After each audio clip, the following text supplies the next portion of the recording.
again, it was like it was mixed feelings, you know. I didn't want to go to jail, but then I thought about it. Shit, you know. It's an experience. I've been kind of working up to it. Seriously.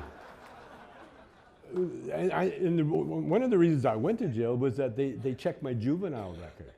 You know, that juvenile record is supposed to be not part of the equation, but don't kid yourself. You know, the judge and everybody else, they wanted to know who I was, and when they checked my juvenile record, they found out that I was on the edge of being, you know, going to jail, and had been arrested, you know, for joyriding and all that, and so that was one of the reasons. Also, when I was a kid, we used to rent out a spare room in our house to boarders, and then one of the guys, I'd meet people, you know, that needed a place to stay, young guys, you know, and I met this young biker. He's the guy that gave me the tattoo, and he was a biker from the 50s, and he had been incarcerated in Canada, which was horrible at the time because they had what they called the silent system. When you went to jail, you weren't allowed to talk unless you were given permission. And you had to stay quiet for your 2 years or whatever it was. You could not talk. And so he taught me how to sing quietly. You know, he would sit in his cell and sing really, really quiet. And then he would tell me stories about, you know, about the jail. You know, all the stuff there, some of their horrible stories, and some very funny. And so I always had this curiosity about jail, and I think it was that I was going to go to jail, so I was kind of preparing for it.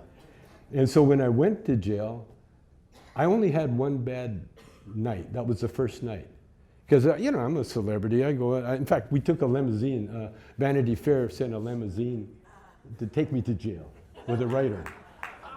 So I rode a limousine to jail, and I got out of the car, and my wife, Shelby, you know, she's crying her eyes out, and this is unfair. And then they had to handcuff me and lead me into prison. It was a formality. Then they uncuffed me, and then the guy that cuffed me said, "Okay, come with me." And then he got me in his pickup truck, and he turned. He goes, "Man, I'm your biggest fan. I got these albums. Will you sign these for me?" And that set it off. I walked in there, it was like I was in with my fans. The first day I spent posing for pictures. Everybody, and you don't turn those guys down. You know, you got these, but the locals, you know, these hardened guys come up, "Hey, come on, man, take a picture with me." "Yeah, okay, no problem." And so it was a Camp Cupcake for me. But like I said, I had one bad night. The first night, you know, I went from a, you know, palatial double king-size bed in the Palisades to a little cot next to a cement wall. And I heard you could hear the key, the door being locked. And I got a chill, you know, being locked in there. And you could hear, it was a dormitory, and there were like 200 men in there doing nighttime men sound. It was like a jungle. You could hear him farting, and you could hear him groaning and crying and moaning, and it was like, oh my God, I got to be here for 9 months. And then this peaceful thing came over me, because I'd always been reading a lot of spiritual books. You know, I'm very, very into the spiritual world, and I had, you know, just the voice come over, and I just feel this calmness come over me. You know, there's a phrase, "Thy will be done," and I just said it, you know, "Thy will be done," and the calmness came over me, and then from that day on, it was just an experience. In the morning, you know, 5 in the morning, "Mess hall, Garcia, Chang, come on down to mess hall," you know, and that was the wake-up call in the morning. And I kind of messed up the first day because no one told me about a 2 o'clock count. And I'd made friends with the guy that worked in the garden, and so I was off in the garden at 2 o'clock. And next thing you know, the guard's walking out toward me, and "Chong, what are you doing out here?" "Oh, working in the garden, sir." "You're supposed to be at count." "Oh, sorry."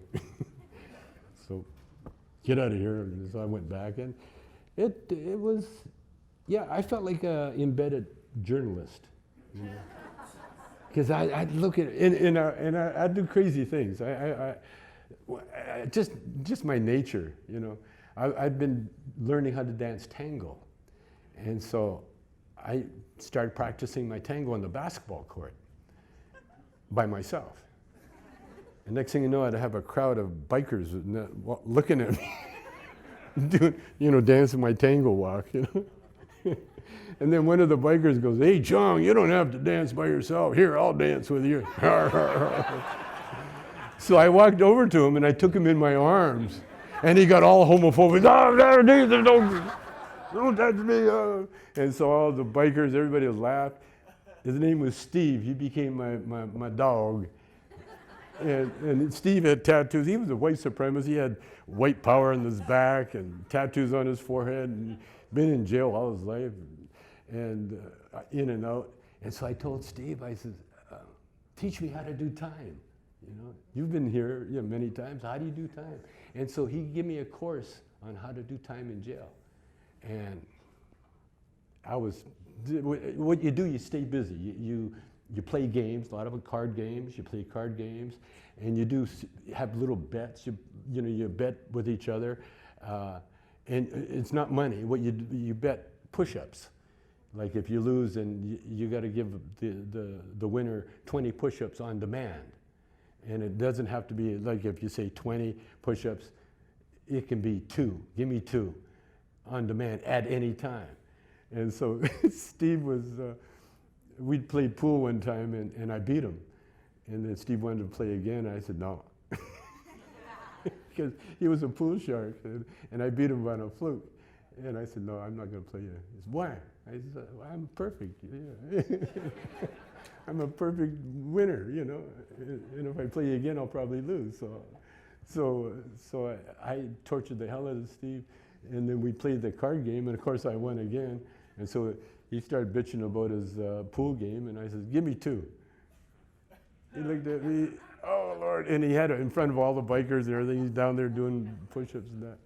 So we had a good time. And Steve also saved me from being busted again, because when I was in jail, the feds were always trying to catch me smoking pot. And so I had people come out of nowhere and say, hey, Chong, you want here, this is for you. And would give me marijuana. And of course, being a pothead, oh, thanks. And Steve was going, no, man, you leave that shit, get out of here. And sure enough, a half hour later, they'd call me into control for a pee test. They tested me. But I passed everything. It was great. Yeah. Once you left jail, you were a man on a mission, working tirelessly to reform the marijuana laws. And so bringing it up to the present, now we have 4 states that legalize marijuana. Several more will likely do so in November. Cannabis is legal now in some form in 39 states. The climate has changed dramatically since 2003. You now have your own brand of marijuana, Chong's Choice, or a company, Chong's Choice, and it's your products, a number of other business ventures and sponsorships. So now you're in the middle of the green rush, all of a sudden, after a few years ago being in jail. So what do you think of this green rush that's happening around marijuana now? Oh, it's so exciting. I mean, think about it. Everything happens for a reason. And when they made it illegal, it seemed weird, but think about it. When it was legal, there was no separation of the plants, females and males. It didn't matter. You just grew hemp, whatever it was, and you smoked some of it. But being made illegal the way it was, it forced us into creating this plant that we have today. And it not only created this super plant that we have today, but it also created we know how to grow it, we know how to cure it, we know how to make oil out of it, we know how to treat medically. We know all this stuff, and it was done in spite of the laws of the land.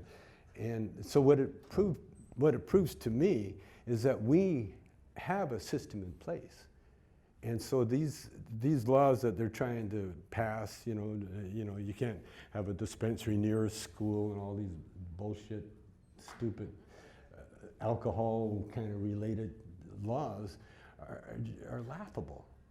So all we have to do is, in the industry itself, is jump through whatever hoops they give you and continue on with your life. Because I know every grower in the room or in the world, you don't care who buys your pot, you know.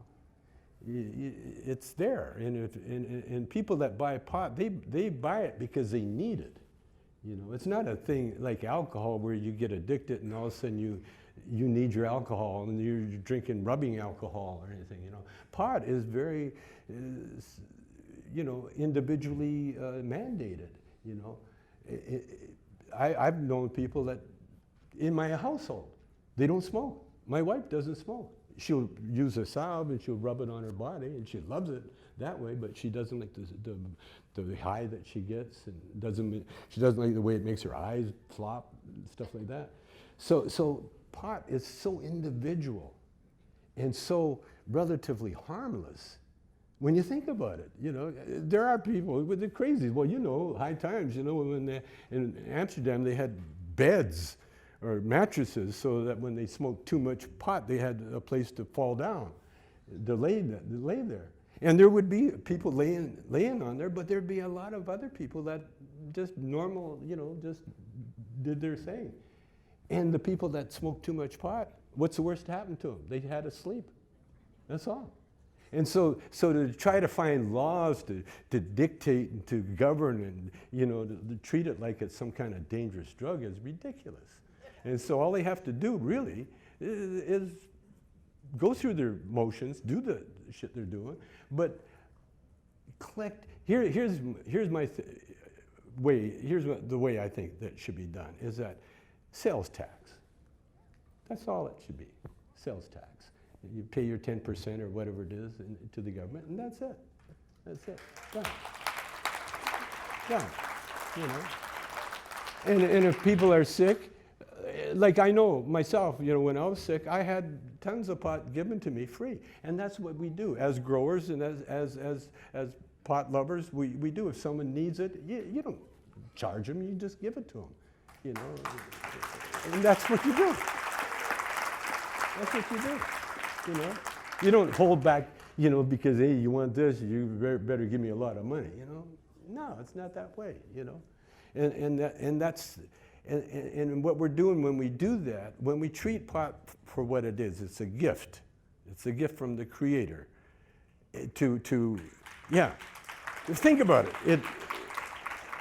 It can feed us, it can clothe us, it can make us smile, it can make us eat, it can make the sexual experience out of this world. It can keep marriages together.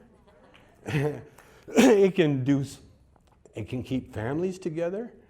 It can do so much, and it can cure a lot of things. Like I cured my cigarette addiction with pot.